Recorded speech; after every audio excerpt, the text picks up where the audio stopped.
അർച്ചന രവീന്ദ്രനിലേക്ക് പോകുന്നു. അർച്ചന രവീന്ദ്രൻ കാസർഗോഡ് ചട്ടഞ്ചാലിനടുത്തുള്ള ഗ്രൗണ്ടിൽ നിന്നുമാണ് നമുക്കൊപ്പം ചേരുന്നത്. അർച്ചന, കാസർഗോഡ് ഇതേ കാഴ്ചകളൊക്കെ തന്നെയല്ലേ?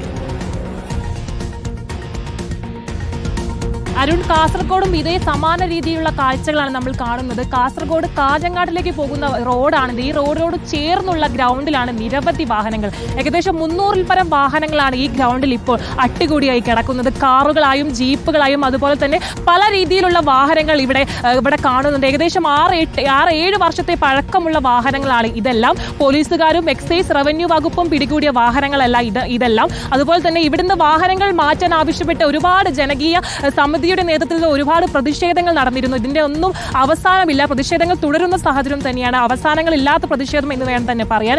ഇതെല്ലാം കോടിക്കണക്കിന് രൂപയുടെ വില വരുന്ന വാഹനങ്ങളാണ്. ആ വാഹനങ്ങളാണ് ഇപ്പോൾ നഷ്ടമുണ്ടാക്കിയ ആയിരക്കണക്കിന് ആളുകളുടെ പ്രശ്നങ്ങളായി മാറിയിരിക്കുന്നത്. സത്യം പറഞ്ഞാൽ ഇതിൽ വർഷങ്ങളായി കോടതിയിൽ കെട്ടിക്കിടുന്ന കേസുകളുടെ സാക്ഷി പത്രങ്ങൾ എന്ന് തന്നെ നമുക്ക് ഇതിൽ പറയാം.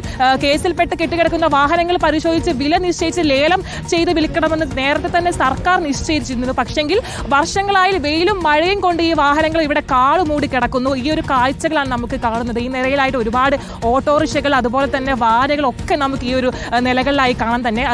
അതിന്റെ അതേ സമയം തന്നെ ഇതിൽ പ്രധാനപ്പെട്ട മറ്റൊരു കാര്യം എന്ന് പറയുന്നത് ഇതൊരു ഗ്രൗണ്ടാണ്. ഈ ഗ്രൗണ്ടിന്റെ അപ്പുറം ഒരു വിദ്യാലയമുണ്ട്. ഇതിന്റെ ഗ്രൗണ്ടിന്റെ മുൻപിലായിട്ട് ഗ്രൗണ്ടിൽ പിറകിലായ ഒരു വീടും കൂടിയുണ്ട്. ഈ വീട്ടിലുള്ള ആളുകൾക്കടക്കം ഈ ഒരു വാഹനങ്ങൾ കൊണ്ട് ഭയങ്കര കഷ്ടം തന്നെയാണ്. അതായത് രാത്രികാലങ്ങളിൽ ഈ ഒരു പ്രദേശം സാമൂഹ്യ വിരുദ്ധരുടെ കോട്ട തന്നെയാണ്. ഒരുപാട് ആളുകൾ കഞ്ചാവിന് വേണ്ടിയിട്ടും അത്തരത്തിൽ ഒരുപാട് മയക്കുമരുന്നുകളുമായി ഒരുപാട് ആളുകൾ ഈ ഒരു ഗ്രൗണ്ടിനെ സമീപിക്കുന്നു. അതുകൊണ്ട് തന്നെ രാത്രികാലങ്ങളിൽ ഈ ഒരു പ്രദേശം എന്ന് പറയുന്നത് തന്നെ ഒരു സാമൂഹ്യ വിരുദ്ധരുടെ പ്രദേശമായി തന്നെ മാറിക്കൊണ്ടിരിക്കുന്നു. അതുപോലെ തന്നെ ഇപ്പോൾ അടുത്ത കാലങ്ങളിൽ 2-3 തവണ, കഴിഞ്ഞ ഒരു മാസത്തിന് ഇടയ്ക്ക് തന്നെ 2-3 തവണ ഒരുപാട് തീപിടുത്തങ്ങൾ, അതായത് കാട് മൂടിക്കിടക്കുന്ന പ്രദേശമാണ്. അതുകൊണ്ട് തന്നെയും തീപിടുത്തങ്ങൾ ഒരുപാട് ഇവിടെ ഉണ്ടായിട്ടുണ്ട്. ഈ തീപിടുത്തങ്ങൾ എങ്ങനെ ഉണ്ടായി നമുക്കറിയില്ല. കാരണം സാമൂഹിക വിരുദ്ധരുടെ കോട്ട ആയതുകൊണ്ട് തന്നെ അത്തരത്തിലൊരു തീപിടുത്തം ഉണ്ടാകാനുള്ള സാധ്യത എന്തായാലും കണക്കാക്കുന്നുണ്ട്. എന്തായാലും തീപിടുത്തം ഉൾപ്പെടെയുള്ള ഒരുപാട് കാര്യങ്ങൾ ഇവിടെ നടന്നിട്ടുണ്ട്. അതുപോലെ തന്നെ ഈ മോഷണ കേസുകൾ, രാത്രികാലങ്ങളിൽ ഒരുപാട് മോഷണ കേസുകളും ഇവിടെ ഉണ്ടാവാറുണ്ട്.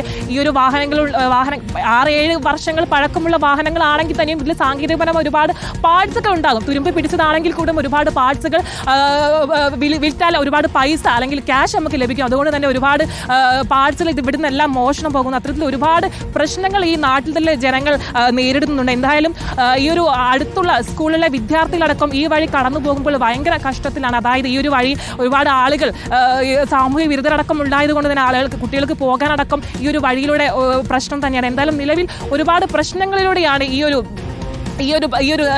ഗ്രൗണ്ടും നേരിടുന്നത്.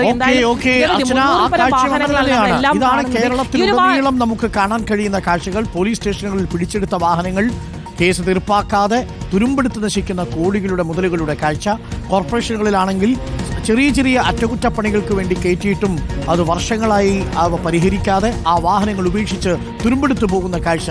2-3 വർഷം പഴക്കമായ ഇലക്ട്രിക്കൽ വാഹനങ്ങൾ പോലും ഇങ്ങനെ തുരുമ്പെടുത്ത് നശിക്കുന്ന അവസ്ഥയിലേക്ക് എത്തുന്നു, പൊടിപിടിച്ച് കിടക്കുന്ന അവസ്ഥയിലേക്ക് എത്തുന്നു. കോടിക്കണക്കിന് രൂപയുടെ പൊതുമുതൽ, അതും നികുതിപ്പണമാണ് ഇതേപോലെ പാഴായി പോകുന്നത്.